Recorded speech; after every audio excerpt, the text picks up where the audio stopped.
We will wait for a couple more minutes and then start.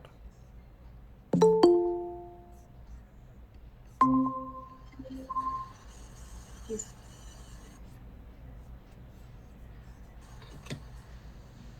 So please, can I just ask one question before we start?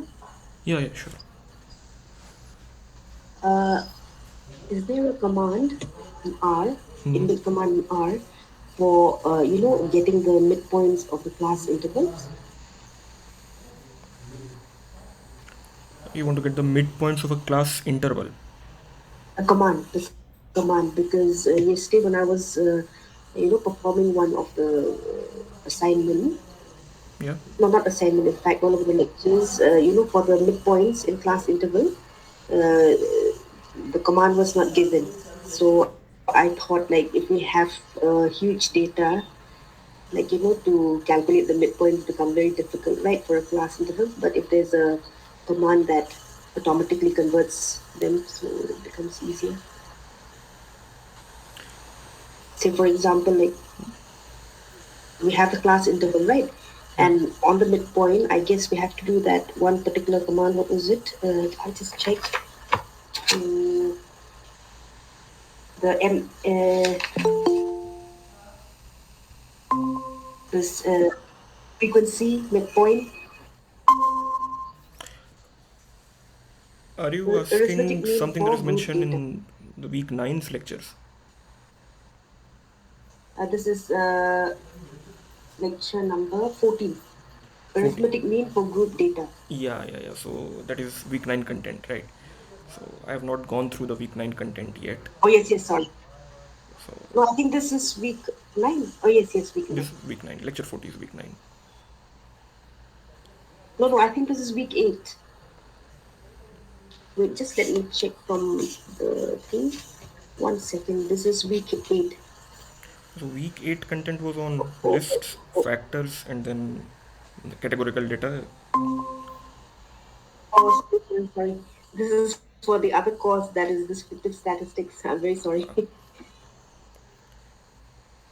Because I'm doing two courses no simultaneously. Right, right. But they are very much alike actually, these two courses. Both Very much are similar. being taught by the same instructor, I guess. Yeah, same instructor. Descriptive statistics with So are using they R. having live discussion That's sessions why I for got that course also? confused. No, no, for descriptive statistics, we don't have live discussions. We don't Okay. have, we've not been having that. They don't have live discussions. So I'll just ask in the discussion forum probably. Yeah. I think they'll be able to help you. But there's another issue that I experienced, and that issue is actually, when we type help, like for example, help bar plot. There's a certain bar plot which is not inbuilt. Yeah. It doesn't take me directly to the net, to the internet. It doesn't take me directly. So are you doing it on your simple R console or in R Studio? R Studio. Okay, maybe because if barcode belongs to a library that is not installed, maybe R is facing difficulty to locate it. But Oh, I have to install it. probably, I'm not sure I have because to install it first. Okay. another good idea is that I'm you can. confused because I'm doing these two courses. No, Yes. see, another good idea is that you go directly to the. You keep the R website open at all times, and especially the help Uh-huh. page, and there you can search for the function. But Okay. there should be some documentation. Let me see. Share my screen.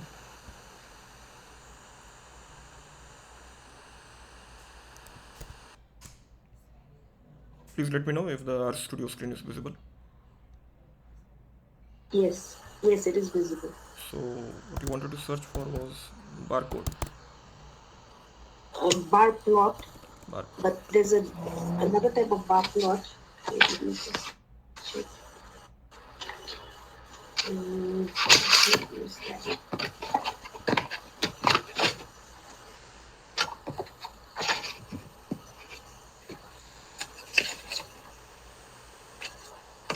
give me some time, sir. I'll just. So the help dialog that you can see on my Get screen, this work. I mean, is this the one or something different?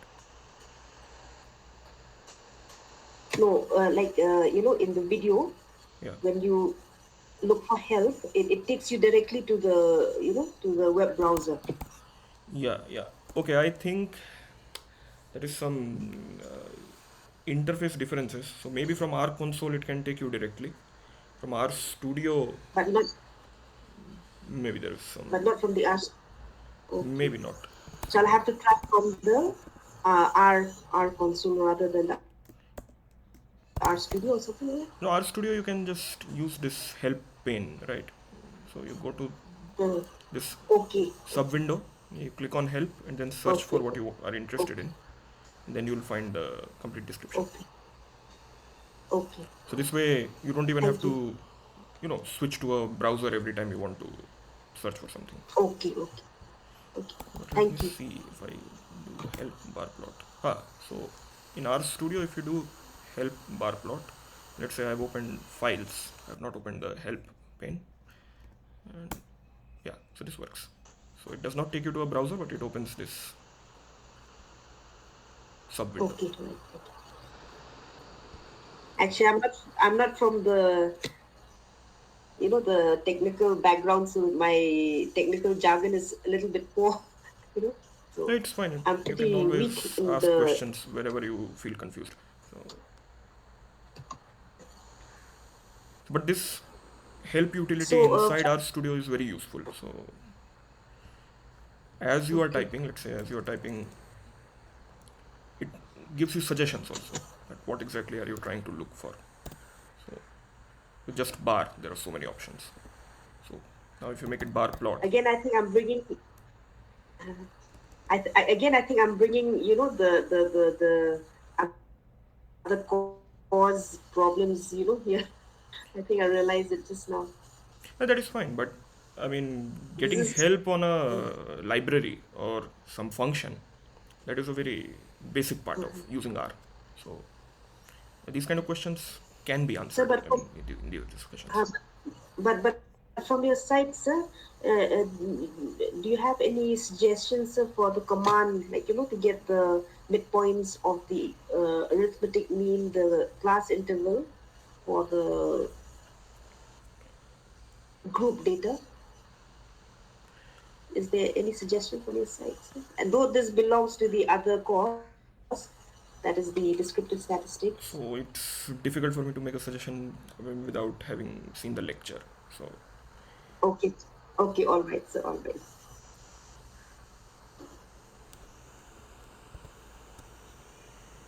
okay, so we'll start this week's discussion. So hello and welcome to the week 8 discussion for foundations of our software.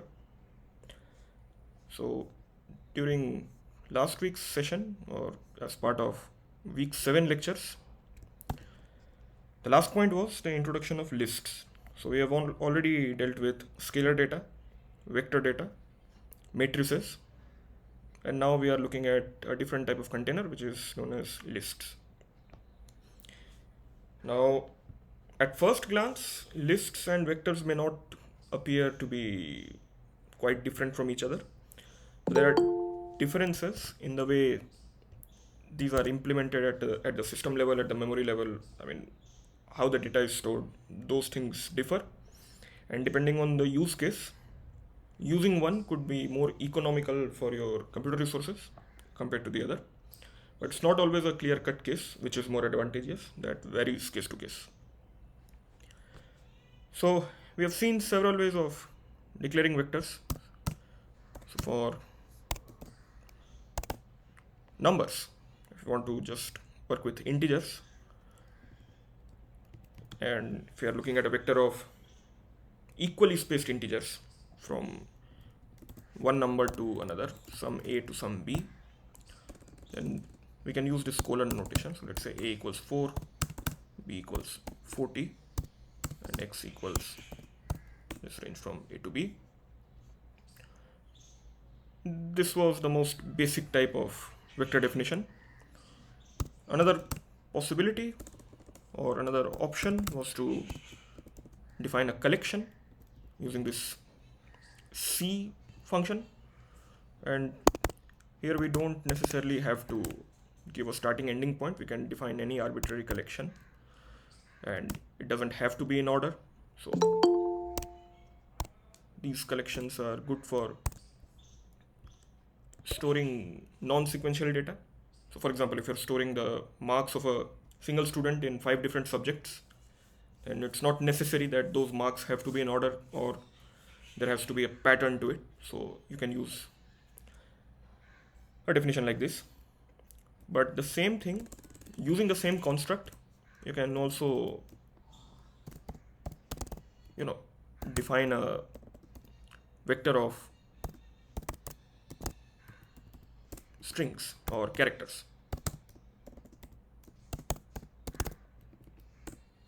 So let's say you are storing the days on which a particular lecture is held for some particular course. So if the course lectures are held on Monday, Tuesday, and Friday, you can store that information in one character array. So defining lists is quite simple. So let me call this L1, and you can basically have a list of these same numbers. The only thing that will change is instead of C, you will use this list function. So remember, anything that we write like this, some name followed by parenthesis, it defines a function and it has an effect. So using a function sometimes has a direct effect and also has some side effects. So direct effects could be printing something to the console. That is a very direct effect. A side effect is defining a new variable or storing a value or changing a value. But there is one way in which lists and vectors differ, is that if I print out y, it is just a one-dimensional vector with 3 elements.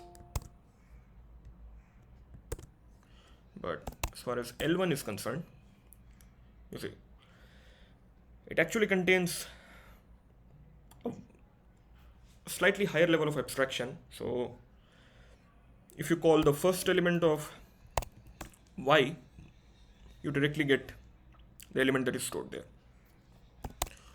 But if you try to call the first element of L1, you don't get the first element. What you get is a sublist made up of one element. Now, there are ways to, you know, start from a vector and convert it into a list, or start from a list and convert it into a vector. So let's say I call this v1. If I want L1 to be converted into a vector, the simple command is unlist.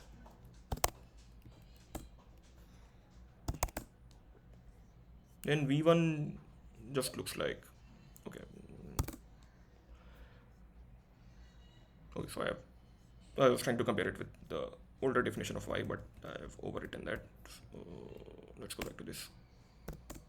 So you see, v1 and y are basically the same now. But on the other hand, if you want to convert a vector into a list, you just put the name of that vector inside.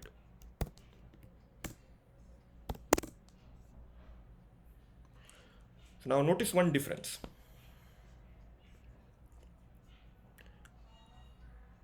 What is different here, I mean defining list over a vector and defining the list explicitly for each element, is that for these comma separated values, each value is stored in a different level.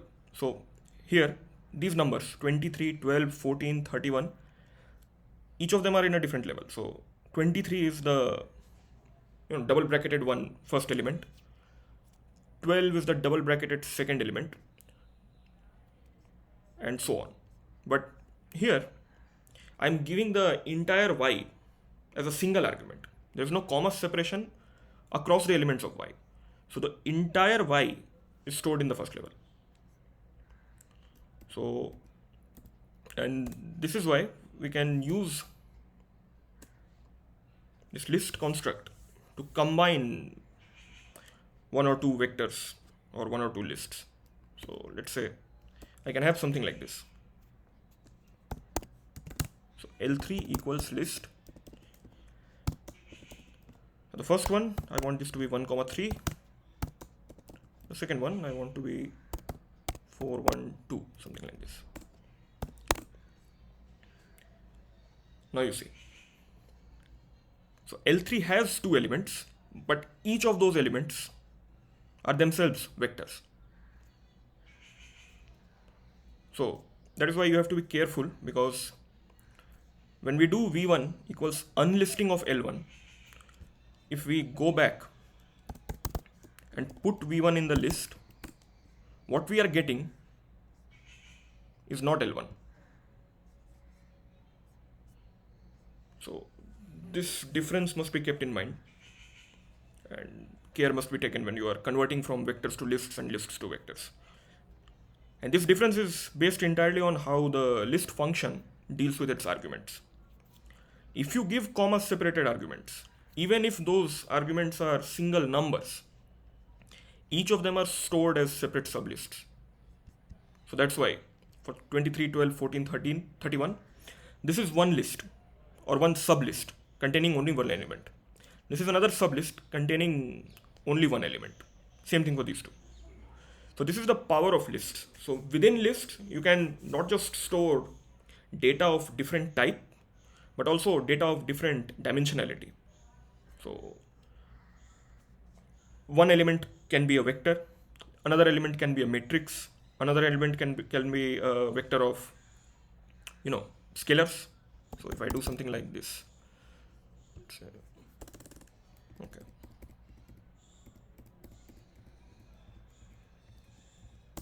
let's bring this one back, and if I do list x comma y,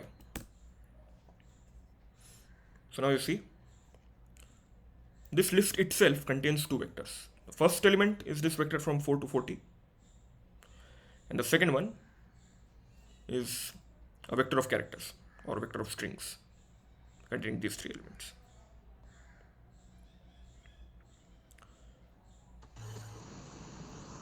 Yeah, is there a question? Is it something like, you have the different variables? Say in research, like, we have multiple variables, so we can just put this list and then, put in the different variables. Is it something like that? Yeah, so you can think of, let's say, these variables define certain features. So let's say you are working with some population data and you want to store for some subpopulations, or maybe you want to divide it region wise or city wise or state wise, something like this.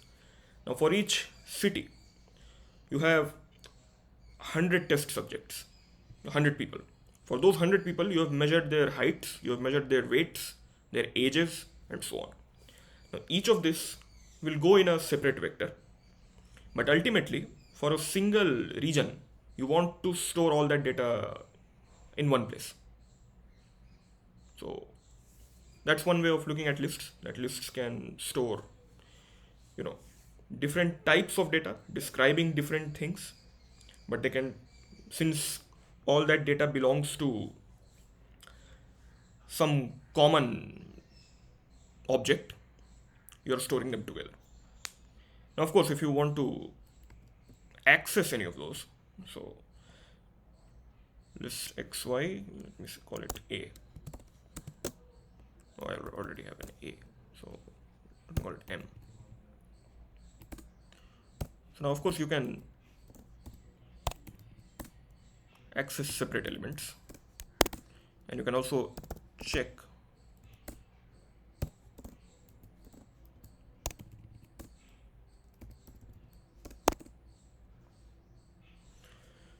and instead of just calling the first sublist or the vector stored at the first position or the vector stored at the second position, you can assign those to different variables and basically perform operations on them. Okay, so coming back to these control L. Now, a very straightforward operation on any list or for any data structure is that you may want to add new data to it or you may want to remove data from it. So, one simple command for adding more data to a list is the append command. So, let's say we do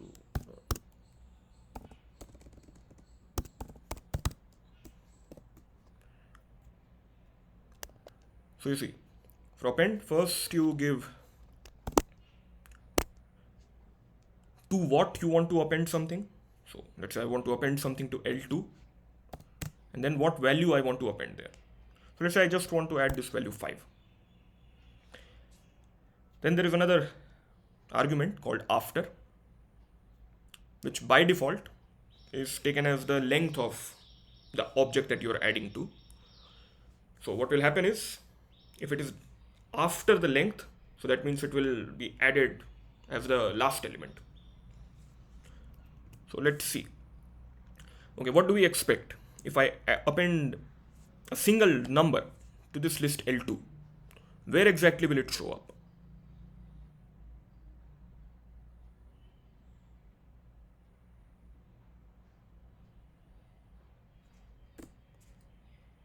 So, so you see, this is not appended to this vector.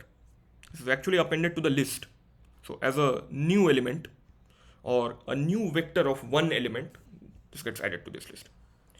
If on the other hand, what we wanted was to add 5 to this vector, the simple modification could have been we want to pick up the first element of this L2 and then add 5 to it. So you see, now this is giving me the desired behavior. So if I call L2, it's still the same. The reason for that is we have not stored this, we have not updated L2. So L2 is what it was before. So if we want to consolidate this change, you can always update. So now you see. But there is another difference now. You see, what has happened is this L2 that we are seeing now, containing 23, 12, 14, 31, 5, is this a list or is this a vector?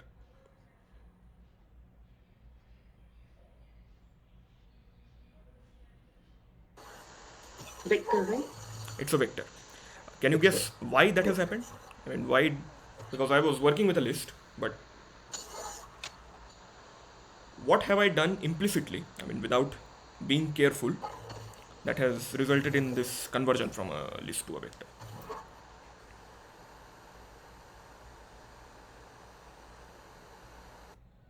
See, that's in the nature of the append command itself. L2 is a list, but this subscripted version of L2 with double brackets and 1 inside it, that is a vector.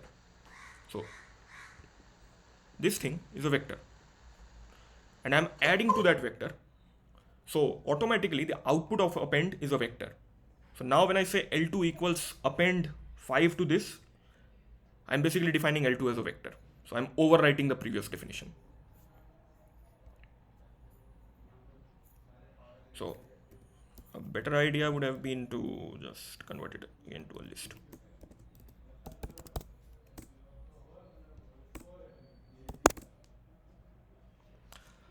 What did I do?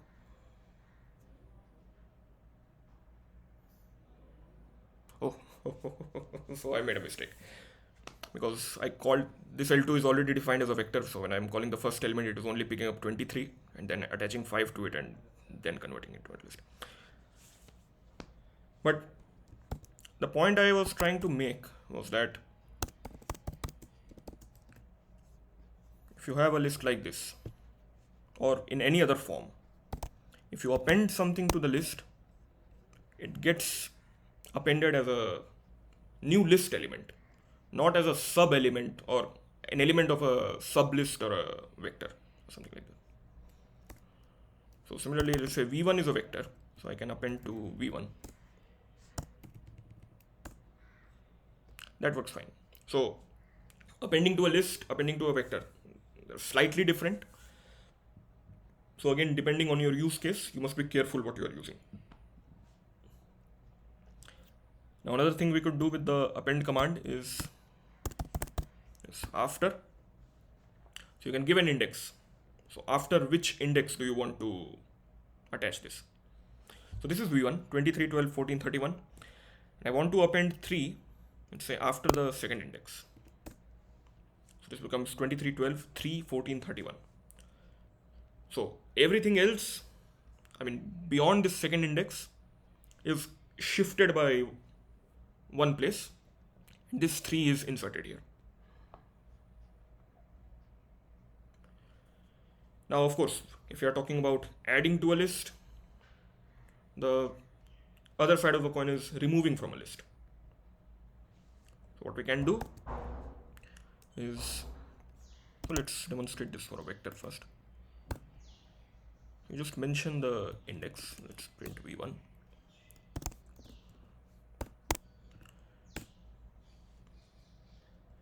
So when you say v1 and in big brackets you put -3, what this means is remove 3, the third element basically.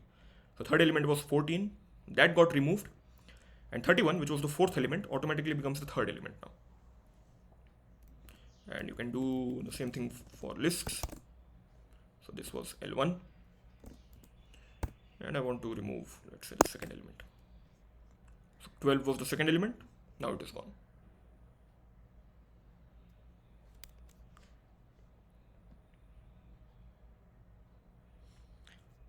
Now, of course, just like we could define ranges like this, 2 to 5, or a small collection like 1, 3, 5. We can use these kind of ranges for, so if you remember, we could pick out elements from matrices by giving the column number and the row number. So in a similar way, you can selectively pick out elements from a vector or a matrix. So let's say X, this contains these 37 elements. Now, if I want selective elements to be printed out, let's say I want the first element, the fifth element, and the seventh element, then I can do that. And I can define this as a new vector or a new list. Similarly for L1, if I want, let's say, only the first 3, so I'll get the first 3.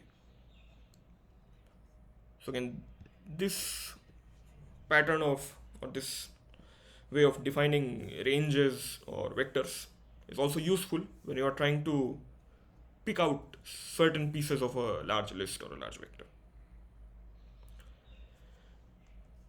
What you can also do, I mean, there is another level of complexity that you can add, but this serves to, make your life simpler. Let's say, working with this vector x, if we wanted to pick out all the numbers that are completely divisible by 5, or let's say all the numbers that give a remainder 1 when divided by 5. Of course, we know those are 6, 11, 16, and so on, but let's say this is just a simple example. One way to do that would have been, we would have used a for loop, and within that for loop we would have passed x and then checked whether that condition was satisfied or not, and based on that, if the condition was satisfied, we'd store that value in a new vector, otherwise we'll just proceed along the loop. But a more straightforward way,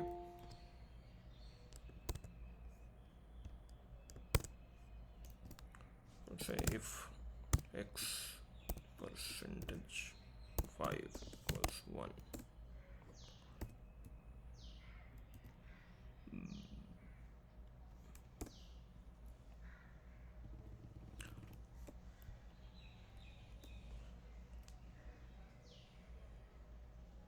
wait, I'm making some mistake. So I think you have to give a multiplication sign in between the percentage.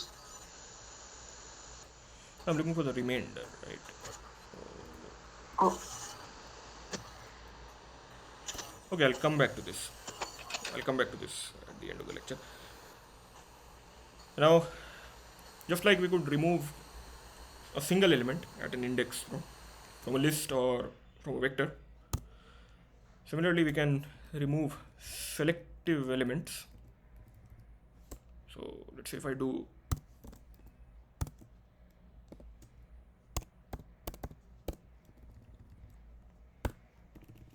put a minus sign, what this achieves is that basically it removes the first element, the fifth element, and the seventh element from the list. So that's how we can generalize. Now,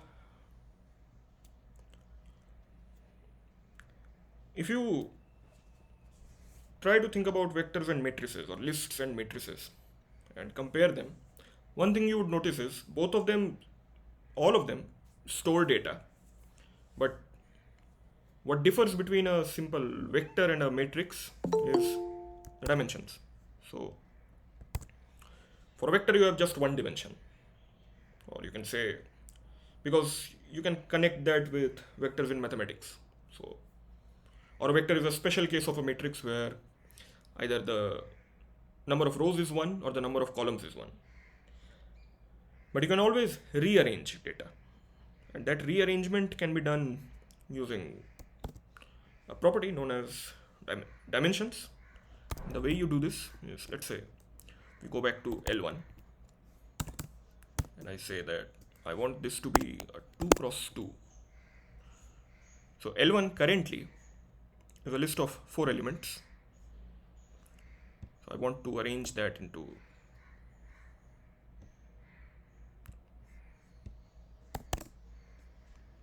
so this is how you convert from a list to a matrix basically. And you can do the same for X. Okay, let's remove one element from X. I have 36 elements, and now I say the dimensionality of X C 4 cross 9.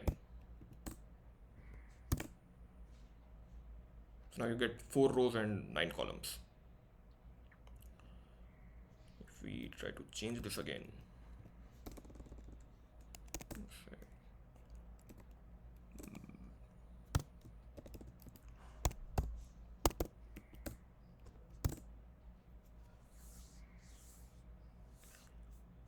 so doing 1 comma 36 does not bring it back to 36 comma 1.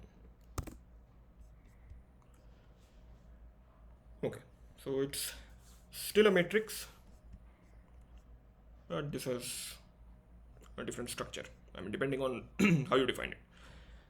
Now, what's important is to note that whatever the number of elements, these two numbers, when multiplied, should give that number. So, if you have 36 elements, you can do 4 times 9 equals 36, or you can do 6 times 6. Let's say. But you cannot do something like, let's say, 6 times 5 or 7 times 5. So while doing the restructuring, we must be careful what exactly we are doing, and the dimensionalities must be taken into account. Now, again, another thing to note is what matrices should be converted into vectors, or what vectors can be converted into matrices. Because if there is a mismatch of type, so let's say we find what was L3.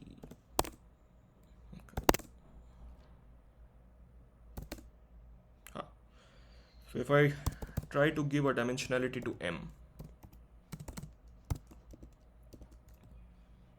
and let's just say 5 times 8. So even though you have 40 elements, so 37 here and 3 here, that rearrangement will not work, because as you can see, these are different levels within the same list. So you cannot continuously, first fill in these values and then fill in these values, because length of this list is actually 2, not 40. So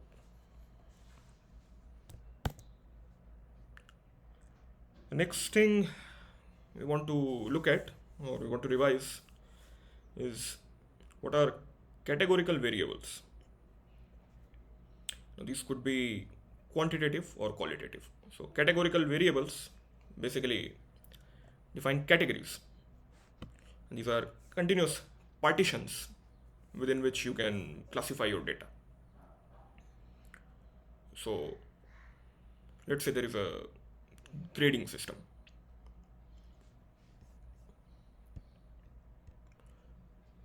And you can give grades like A, B, C, D, E. Or maybe you want to give A plus, B plus, B, C plus, C, D, E. Let's say. Now, what we mean by these continuous partitions is that, let's say, the highest marks that can be obtained is 100. So anyone who gets between 90 and 100 gets an A plus. Anyone who gets between 80 and 90 gets an A. 70 and 80 for B plus. 60 and 70 for B, and so on. So now, how many data points will lie within this range? That need not be fixed from before. And those numbers can vary. This will not be equally populated. So you won't have, let's say, 10 students got marks in this range from 90 to 100, another 10 got in this range, and so on. That will always vary. But what you want to do is, irrespective of those variations, you want to club together everyone who got from 90 to 100 and give them an A plus. So this is one measure of quantitative categorical data. So we are associating numbers. Qualitative categorical data would have been, you just, instead of giving all these grades, you just say that, okay, someone has done outstanding, or someone has done excellent, good, average, or poor, let's say, without explicitly, fixing the boundaries. What constitutes outstanding? What constitutes excellent? So these are just qualitatively, you're trying to differentiate between data. But again, the continuous nature of these partitions is that average is always better than poor. Good is better than average, excellent is better than good, and outstanding is better than everything else. Now, in R, we have a construct called factors. And these factors are used as what are known as grouping indicators. So, when you assign factors to a collection of data, there are labels from 1, 2, all the way up to k, depending on how many unique variables are there, or unique quantities are there. And the ordering is basically, you can set a order. There is an ordered function itself. But the normal way of defining a factor, let's say, so let's define a new vector. We call it grades. And A.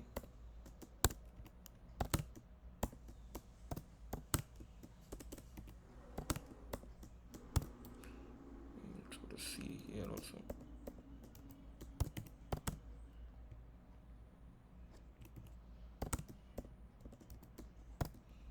and B.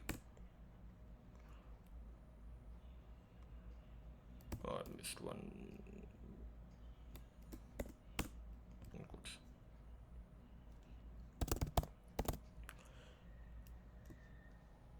So now you can see in defining the factors, what we can do is for X, I'm giving grades. So this is what I want to define on. Levels is basically categories in which I want to put this. Labels, let's leave it at that, or maybe we can. Okay, let's start with the simple one. If I just say factors for grades, it automatically computes the levels. Since I have not mentioned anything for character type data, the levels are constructed in order of, dictionary ordering basically, or lexicographical ordering. So A comes before B, then C, and so on. If instead I add something like marks, and I give 90, 80, 70, 100, 90, 60, 70, 100. And then I do factors for marks.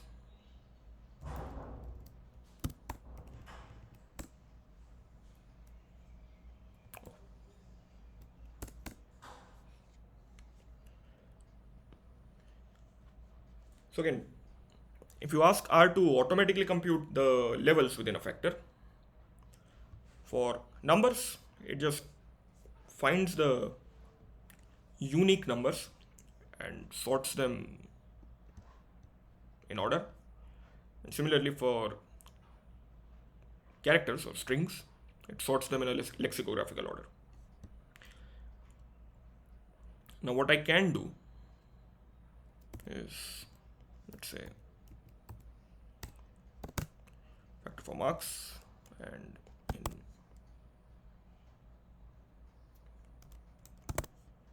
levels I can mention that okay,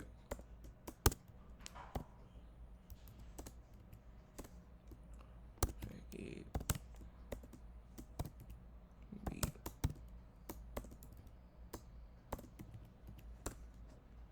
A, B, C. Actually I should go in a different order. So let's call this C plus B, B plus.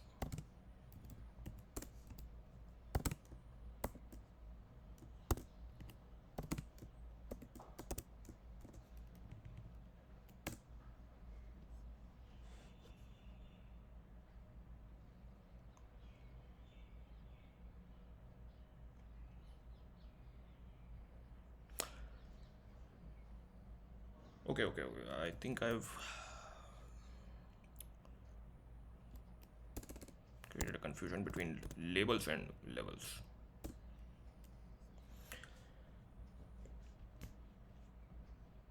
Yeah.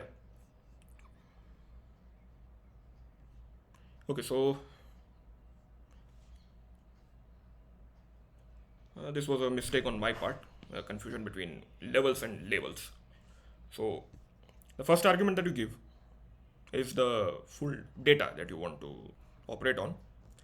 Levels basically determines the uniqueness, the unique subset or the unique collection of data which is actually repeated inside of this full data set.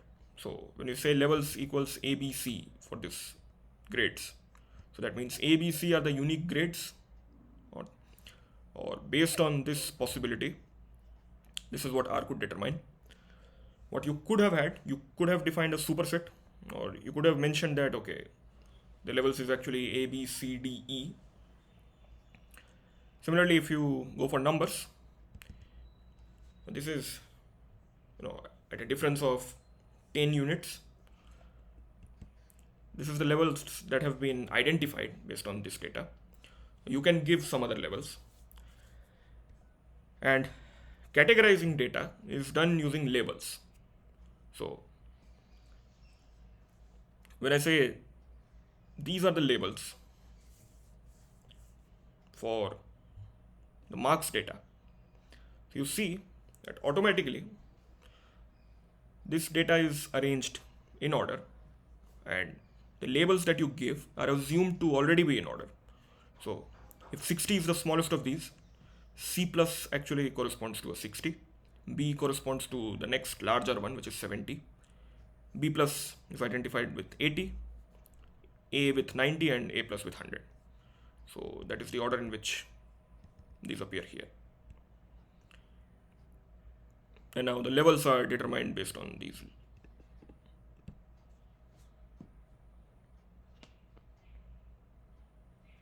So factors basically help you to develop categories and also, associate some labels to either numerical data or some other kind of data.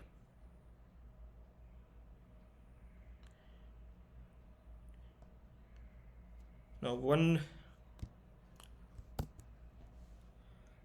step higher than this is what is known as the class function in R. So classes appear in a broad variety of programming languages, and they are useful for a programming paradigm which is known as object-oriented programming. So you can think of a class. So as we have all mentioned in several examples for vectors and matrices that assume that this is a collection of marks obtained by some students in some subjects. Now, what exactly is a student? So, a student could belong to a class. So, you can define a class called student, and you can associate some data with that student. So, a student could have a name, a student could have a marks obtained in the final exams, or marks obtained in the midterm exams. A student can also have some functions. So, like you can attach. So, student is in a particular class.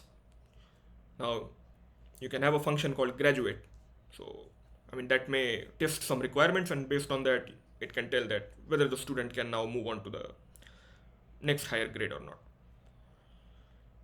Now, object-oriented programming is not just about defining classes, it's also about defining subclasses and finding interrelations between different classes. So, for example, you can define an animal class, and within that animal class you can have a subclass of four-legged animals and two-legged animals. Within the four-legged animals you can have a subclass of dogs. Within that you can have subclasses depending on their subspecies. Now, of course, if this is not done in a controlled manner, this becomes very complicated very fast. But here we are only going to look at some simple implementation of classes. So for simple vectors that we have encountered so far, it's a class. And so X, which was a matrix, if you look at the class for a matrix, class basically tells us the categories within which this belongs. So it says matrix and array. Now you may ask why it is mentioning two different classes, because again, a matrix is a special case of an array. A vector is also a special case of an array. So a vector has one dimension, a matrix has two dimensions, an array can have three dimensions or higher. Now, higher dimensional arrays are common in mathematics, but of course they are difficult to visualize, especially beyond 3. So you can think of a one-dimensional array as just a line and some segments on that line denoting each element. A two-dimensional array can be thought of as a chessboard. A 3D array, you can think of a Rubik's cube. So each block inside that Rubik's cube maybe stores some values. But of course, how do we visualize four-dimensional arrays? And of course, we cannot. But mathematically, you can always define a four-dimensional array. And computers deal with higher dimensional arrays all the time. Now, what else did we have? We had y. So y was a character vector, so it belongs to the class of character. v1 is numeric, so all of this was numeric. And if you do this for a list, okay, L1 we had converted, so let's do L2. Yeah, so L2 is just a list. So now, like I said, so when you define a class, you basically also have some associated behavior. So that's why when we have some functions on list, for example, append. So append can act on a list because it is associated to that class. Or append can act on a vector because it's associated to that class. Or there is one common command, type of, that we have used a lot. Or we could use something like is dot logical, is dot boolean, is dot integer, is dot double. So all these functions, I mean, they act on objects of different kind. And what functions can act on what objects? That behavior is determined by the class. So if L2 is a list, and the class of L2 is a list, L2 can access all of the functions that can act on lists. So if you want to temporarily switch off, the class behavior. So, okay, we had factors somewhere.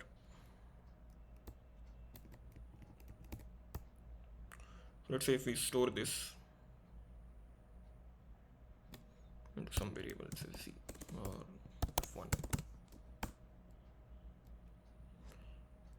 Now if you first check type of F1, it will say integer because it stores this integer data. But if you look at the class, it says it's a factor because we have some labels assigned, and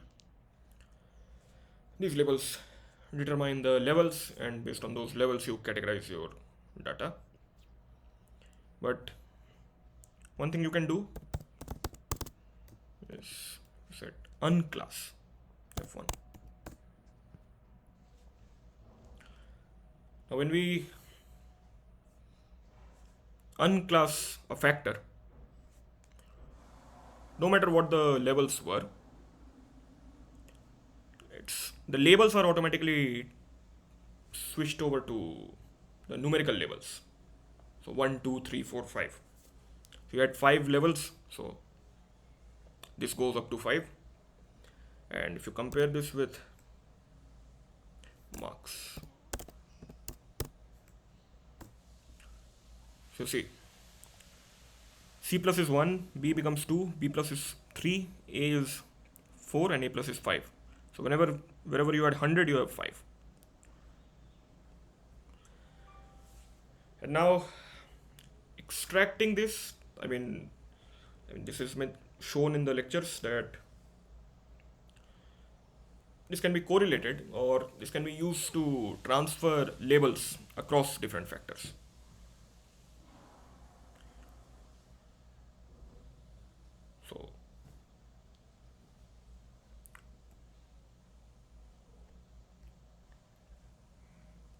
So the business of classes and factors becomes a bit complicated very fast. Now, of course, in a small discussion session, we cannot go into a lot of details, but I would suggest that if you find the notion of object-oriented programming, so even before discussing classes, we have referred to the things that we define as objects, whether it's an integer object or a double object or a vector object. These are all objects. And we have been working with functions continually. So if you find this notion a bit difficult, I suggest you read the documentation and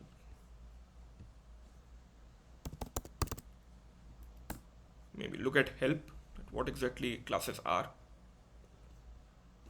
what they do, how do we relate different classes with each other. Because Of course, as long as you are using R as a small computational tool, you will not need these details.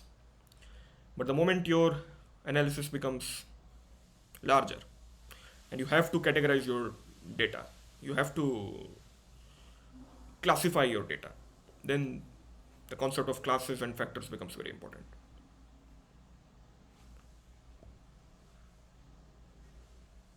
So, yeah, this is something that requires some time and also a lot of attention.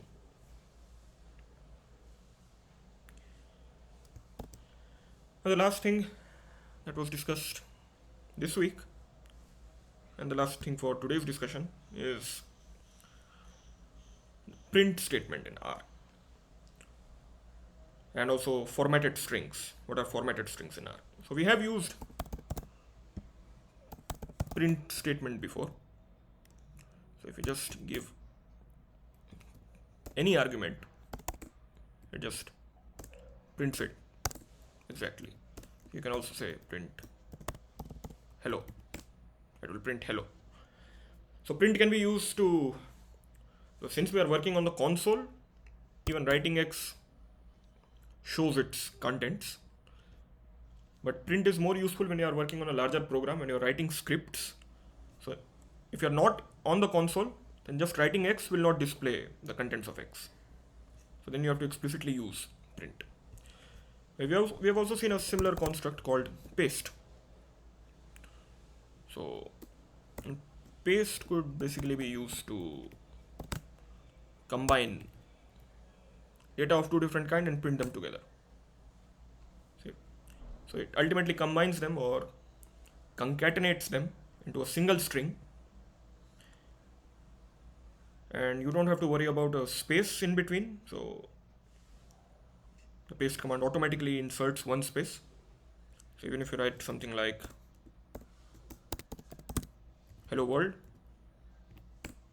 if you don't put a space anywhere, it's fine. If you put a space, you will see an extra space in the output. So paste is also a modified version of print. But again, since we are doing this on the console, we are getting an output. But when you are working with scripts, you should explicitly say print whatever you have pasted. Or another thing you can do is you can say this is new string is this. So this entire string hello world is stored inside this variable called new string. Now formatted output is very useful when you have one piece of the output that may change over time, but another piece that stays the same. So let's say you are printing something like first element of, you have a list of 10 elements and you want to print something like first element of my list is, then the first number, second element of my list is, then the second number. So of course two things are changing each time. The what you're saying in the beginning, whether the first number, second number, third number, that is changing, and the number itself, that is also changing. But what's in the middle, the number of my list, that is not changing. So that's why formatted output is useful. So it allows you to interface between string and numerical variables or even string variables. So string variables can also change values, and it has an elaborate, you know, structure. So let's define, let's redefine new string, adding some spaces, then hello, then world. So simple things that you can do with format. You take new string. By default there is an argument called trim which is set to false. Trimming basically means that if you have a string and there are extra white spaces on the side, you just remove them. So if you trim and set it equal to true,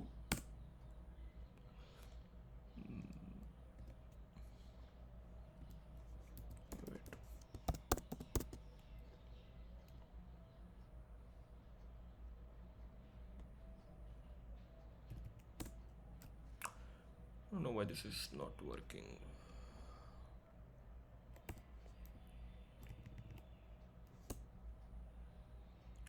This is a bit strange why this is not working.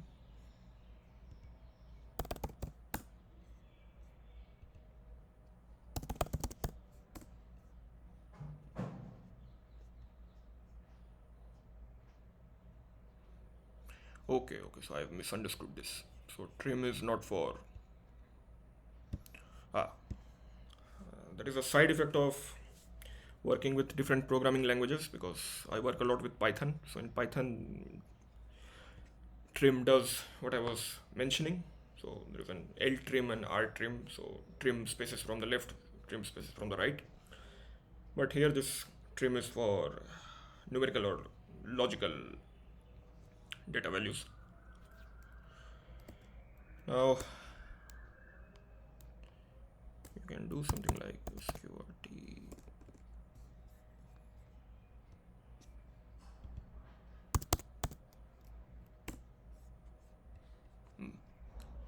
Say I do sqrt for 12 and store this in a variable x1.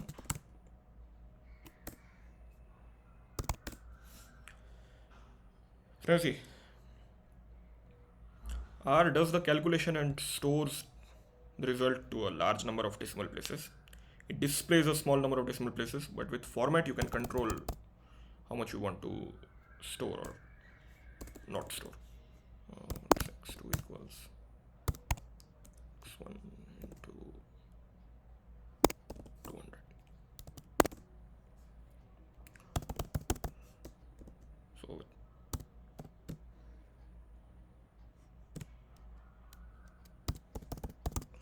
So one thing you can do is set the number of significant digits. So if I say I want x1 to be stored to 3 significant digits,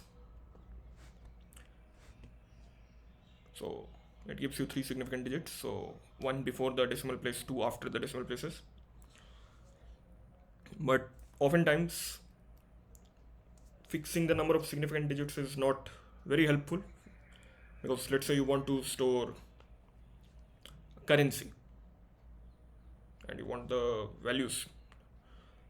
So whatever is before the decimal is the rupees, whatever is after the decimal is paise. So if you set significant digits, the problem is that the moment this becomes larger, let's say we have 30.24, it will just trim the 4 from there. So it will make it 30.2. So a better idea, so instead of using digits, is to use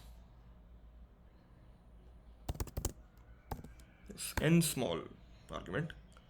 And this n small argument basically fixes how many decimal places do you want to keep after the decimal point. This works fine.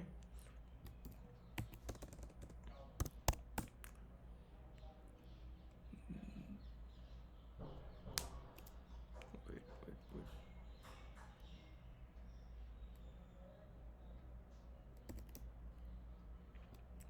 Again.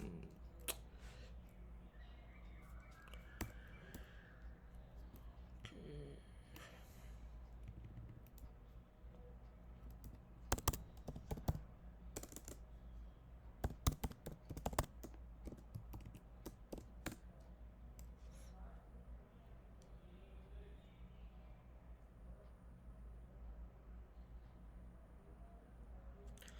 I'm not sure what is happening here, so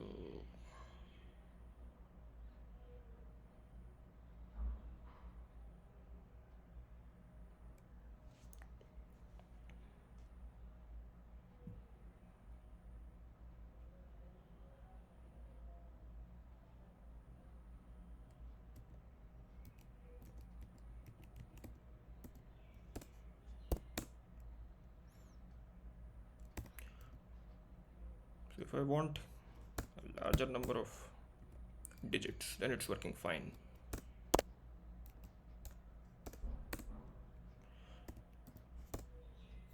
But if I make it smaller, then it's not working.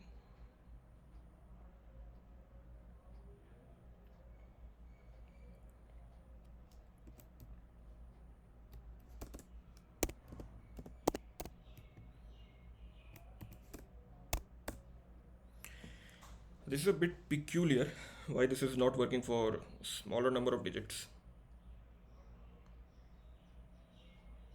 So I don't have an explanation for this exactly. Because in a memory, the square root of 12, as you can see, is stored to a large number of decimal places. So if you want to print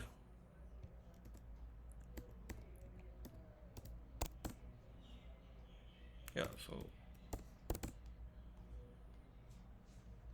this can keep going if you allow for more number of digits after the decimal place. But I'm not sure why this is not working for, I mean, when we are setting it to, you know, smaller values. Anyways, so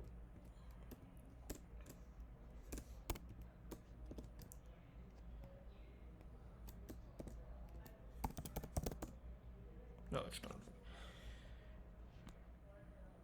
Anyways, so that was the content of this week's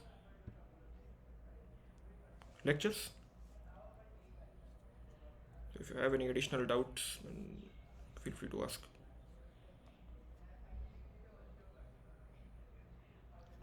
If not, then we'll end the discussion here.